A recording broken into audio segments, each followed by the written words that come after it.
Welcome to the Wight & Company video series on Return to Office, where we offer some diverse perspectives on office re-entry and changing workplace strategies. Today's interview is with Wight & Company's two knowledge leaders in the corporate market, Janet Lougée, Vice President and Director of Workplace Strategies, and Matthew Duggan, Vice President and Manager of Global Accounts.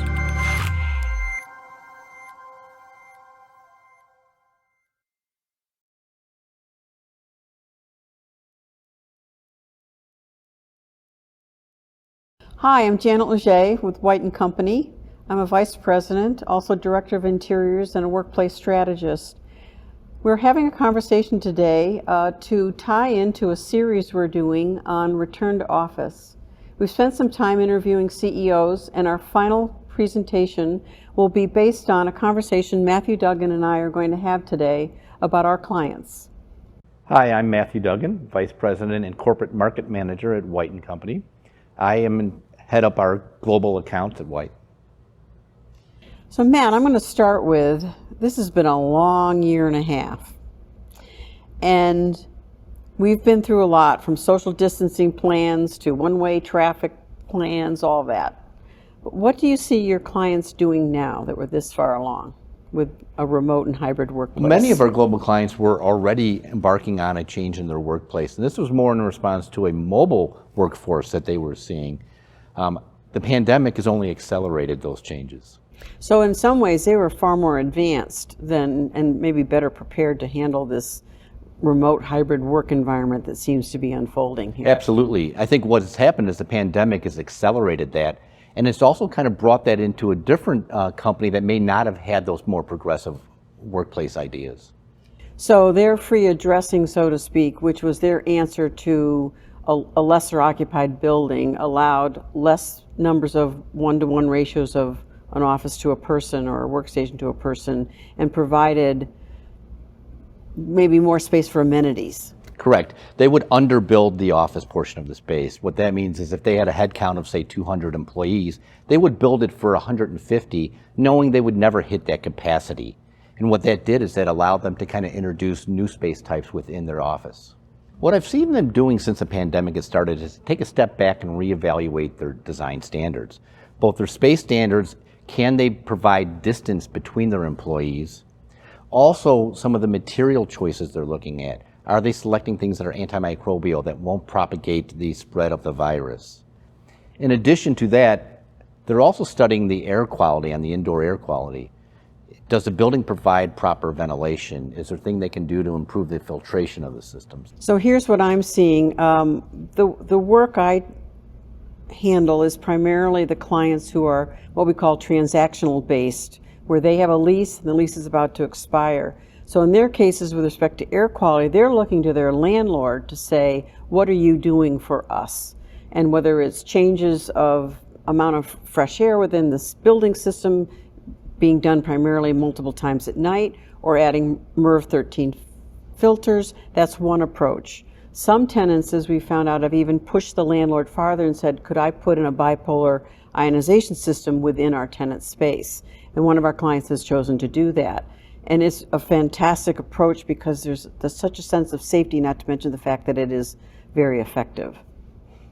We're seeing our global clients really anxious to get their employees back in the office. But they know at the same time that a lot of these decisions on the new workplace are kind of coming from the bottom up. Never in my career have I seen employees so vested in and concerned about their own workplace. Is it safe to be at? What are the conditions of the air quality? Things that we never really addressed with the specific employee in the past. I think the employee needs to be portable. They need to be able to do their work from their home, from the office, using the same equipment. They need to be able to work with a workforce that might be remote while others are in the office. And that's been a big challenge with the technologies. How can I host a meeting that might include both people in the office as well as some remote people having the same experience together? I think on the lease side, what our clients are realizing is the savings that would occur even if they took 20% less square footage is so substantial because it can be reappropriated to technology.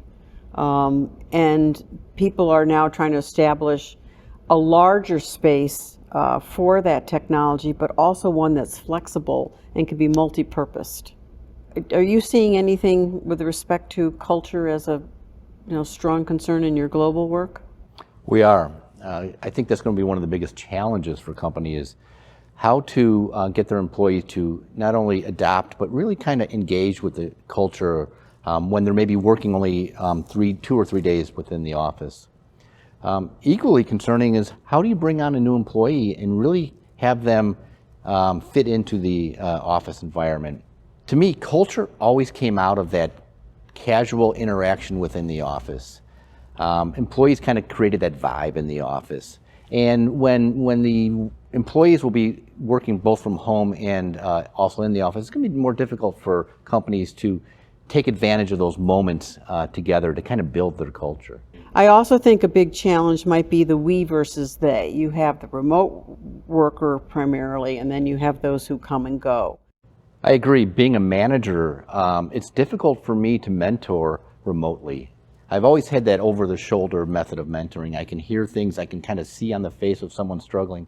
And when it's remote, I don't really have those opportunities to kind of guide them in the right direction. So that's going to be a challenge for both us as the manager as well as the employees. Well, I think there's a lot of fatigue.